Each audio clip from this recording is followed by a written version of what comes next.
அனைவருக்குமே வணக்கம். சற்று முன் கிடைத்திருக்கக்கூடிய ஒரு மிக மிக முக்கியமான செய்தி ஒன்று வெளியாகி உள்ளது.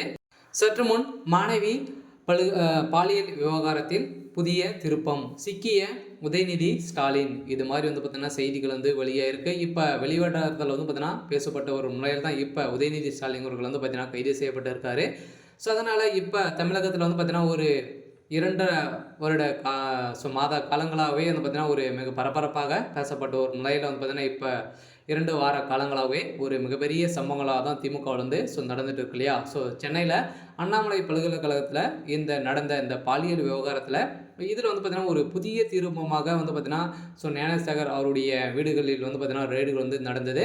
அந்த ரெய்டுகள் நடந்த இடத்துல நிறைய ஆதாரங்கள் சிக்கிய சம்பவத்தினால தான் இப்போ திமுகவுக்கு அடுத்தடுத்து திமுகவை சேர்ந்த அமைச்சர்களும் உதயநிதி ஸ்டாலின் அவர்களுக்கும் பார்த்தீங்கன்னா ஒரு மிகப்பெரிய சிக்கலில் தான் பார்த்தீங்கன்னா சிக்கி கொண்டு இருக்கக்கூடிய சூழ்நிலையில் இப்போ ஞானசேகர் அவர்களுக்கும் உச்சநீதிமன்றம் பார்த்தீங்கன்னா தூக்கு தண்டனை கொடுத்துருக்கக்கூடிய நிலையில் தான் இந்த வழக்கை நீதிமன்றமே தாமாக முன் பார்த்தீங்கன்னா விசாரணைக்கு எடுத்துக்கொண்டு இருக்கக்கூடிய நிலையில் தான் பார்த்தீங்கன்னா இந்த விசாரணை சூடு பிடிக்க ஆரம்பித்திருக்கு.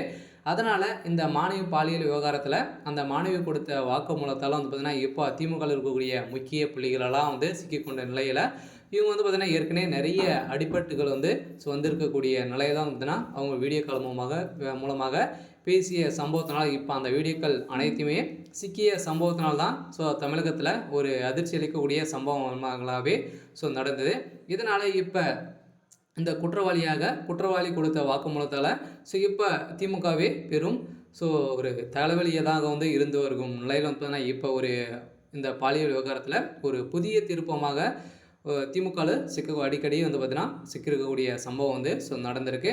அதனால் இந்த அண்ணாமலை பல்கலைக்கழகத்தில் நடந்த இந்த மாணவி கொடுத்த வாக்குமூலத்தால் அதிரடியாக திமுக இருக்கக்கூடிய அமைச்சர் சுப்பிரமணியன் அவர்களுக்கு இதில் நெருங்கிய தொடர்புகள் இருக்குது. அடிக்கடி பார்த்தீங்கன்னா அங்கே அண்ணாமலை பல்கலைக்கழகத்துக்கு போவார் அப்படின்ற மாதிரி தான் பார்த்தீங்கன்னா பேசியிருந்த நிலையில் இதில் உதயநிதி ஸ்டாலின் அவர்கள் எப்படி சிக்கினார் அப்படின்னு பார்த்தீங்கன்னா ஏற்கனவே ஒரு நெருங்கிய நம்பராக தான் பார்த்தீங்கன்னா உதயநிதி ஸ்டாலின் அவர்களும் ஞானசேகர் அவர்களும் பார்த்தீங்கன்னா இருந்து வந்திருந்த நிலையில் தான் இப்போ பார்த்தீங்கன்னா அவர் செய்த சம்பவத்தினால பார்த்தீங்கன்னா இவருடைய தொடர்புக்கும் வீடியோ கால் மூலமாக பேசியிருந்த ஒரு சில பெண்கள் பார்த்தீங்கன்னா பேசியிருக்கக்கூடிய நிலையில் அந்த வீடியோக்கள் சிக்கிய சம்பவத்தினால தான் இப்போ உதயநிதி ஸ்டாலின் அவர்கள் பார்த்தீங்கன்னா ஏற்கனவே ஞானசேகர் அவர்கள் பார்த்தீங்கன்னா இவர் மாட்ட போகிறாரு அப்படின்ற நோக்கத்தோடு பார்த்தீங்கன்னா இந்த வீடியோக்கள் அனைத்தையுமே ரெக்கார்ட் பண்ணி ஒரு பென்ட்ரைவ் மூலமாக வைத்திருந்த நிலையில் தான் இப்போ உதயநிதி ஸ்டாலின் அவர்கள் ஒரு மிகப்பெரிய சிக்கல் சிக்கியிருக்காரு. அதனால் உதயநிதி ஸ்டாலின் முதல்வர் ஸ்டாலினுடைய தலையிலும் ஒரு மிகப்பெரிய இடியாக தான் விழுந்திருக்கு. இருந்தாலும் இந்த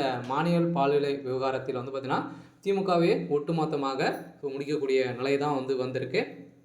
சரி, ஓகே. எனக்கான அப்டேட் பார்த்தீங்கன்னா இதுதான். மறக்காமல் நம்மளுடைய சேனலை சப்ஸ்கிரைப் பண்ணிக்கோங்க. தேங்க்யூ.